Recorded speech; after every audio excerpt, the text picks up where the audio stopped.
Ողջույն սիրելիներս, այսօր կխոսենք այծեղջյուրների մասին։ Այծեղջյուրների մոտ Յուպիտերի տրանզիտը 6-րդ տանն է, իսկ 6-րդ տունը եւ մանավանդ հիմա հետնահանջ դիրքում է, իսկ 6-րդ տունը Յուպիտերի համար այդքան էլ բարենպաստ չի։ Այստեղ գումարների հետ կապված խնդիրներ կարող են լինել, առողջականի հետ կապված խնդիրներ կարող են լինել։ Այս հետնահանջ ընթացքը դեռևս կշարունակվի մինչև մարտի 11-ը, քիչ է մնացել, հետո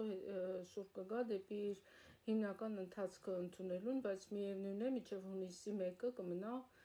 երկվորյակի մեջ։ Մինչև հունիսի 1, սիրելի այծեղջյուրներ, դուք դեռևս պետք է հետևեք ձեր առողջությանը, գումարային վիճակին եւ մարդկանց հետ հարաբերություններին, որովհետեւ 6-րդ տունը անբարենպաստ լինելու դեպքում բերում է հակառակորդներ։ Ուրեմն,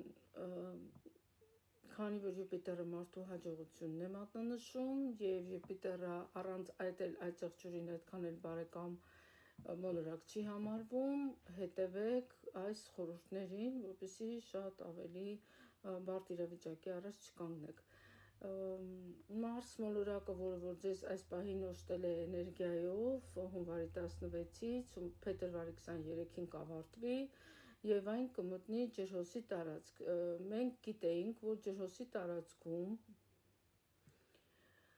տեղի ունեցավ խավարում փետրվարի 17-ին,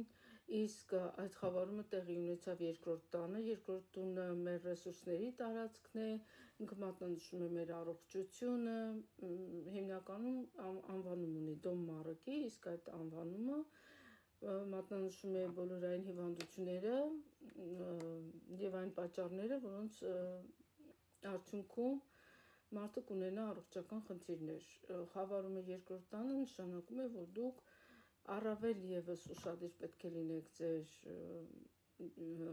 ոչ միայն առողջության, այլև ռեսուրսներին, այլև ընտանեկան հարաբերություններին, որովհետեւ երկրորդ տունը մարդու հաշիվներն են, դրամապանակն է եւ ընտանիքի անդամներն են։